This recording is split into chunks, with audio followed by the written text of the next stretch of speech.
Mindy Kaling continues to make headlines. I would have thought by now, with Velma Season 1 being concluded, that she would want to at least be out of the public's eyes for a little while due to the amount of backlash that she was getting from the Velma series, which of course is getting another season, even though HBO Max never provided watch time or viewership numbers of the show, which makes it all the more funny that now we have Mindy Kaling calling out Marvel for poaching writers that she has trained.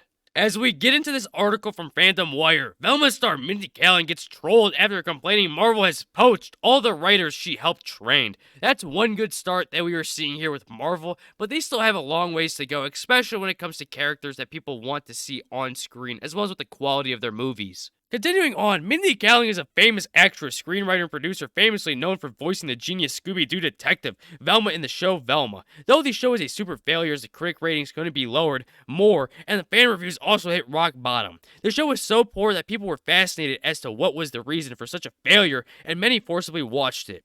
It's just amazing that ever since the Velma series released, Mindy Kaling has been known just for that and nothing else. Not even her role in The Office is being mentioned anymore. It's just Velma's Mindy Kaling. That is exactly what happens when you do a poor job in taking a beloved franchise and flipping it upside down. And no one was forced to watch the show. Hell, many people most likely watched YouTubers review each episode and got a full understanding as to how the show was. Mindy Kaling already had a bad reputation in the industry for her racist comments toward the character Velma after her show Velma produced bad results, and recently she's been going around saying that Marvel Studios stole all the writers that she trained. Excuses, excuses. So you're telling me it's Marvel's fault and not of your own in hiring a team that are competent? Especially yourself, Mindy, as you were one of the major problems in the Velma series. Portraying yourself as a character when that shouldn't be the case, and in return, what did we see? We saw people from all over the world with all walks of life and ethnicities call her out on it, and she faced so much backlash that it ultimately made her shut up and delete a tweet on her Twitter. And this is where things start to get juicy. In the recent Producers Guild of America Awards, Mindy Kaling was awarded the PGA Norman Lear Achievement Award,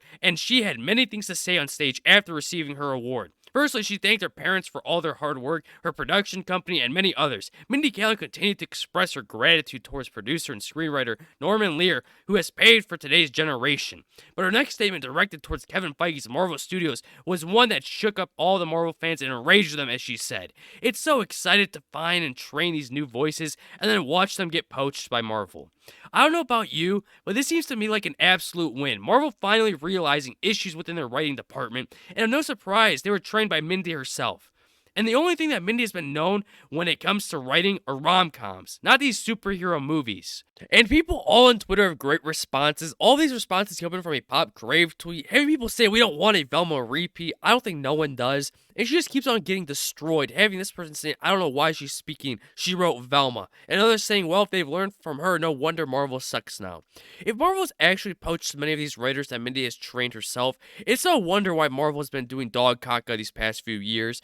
And it's not just the writers, it's also Kevin Feige. This man alone is trying to focus and double down on MCU's most unwanted characters on the big screen, and not characters that many actually want to see. Mindy Kaling acted as the executive producer and also the voice actor for the titular Velma in the show Velma, which miserably failed as the show. The show mostly garnered negative critic reviews and fan comments as it hit a record low IMDb rating of 1.3 out of 10 and a 40% on Rotten Tomatoes. The show was so bad that many watched the show to find out what made it such a failure, which in turn increased the viewership of the show many folds. Kaling was not happy with the success rate of the show and lashed out at the character Velma instead of criticizing the poor production and script writing. These articles just continue to say that hate watching is the leading cause in the show's viewership numbers, even though we've never gotten those actual numbers to prove that. And if that was the case with the show having record numbers of viewers, we would have gotten those numbers from HBO Max themselves a long time ago.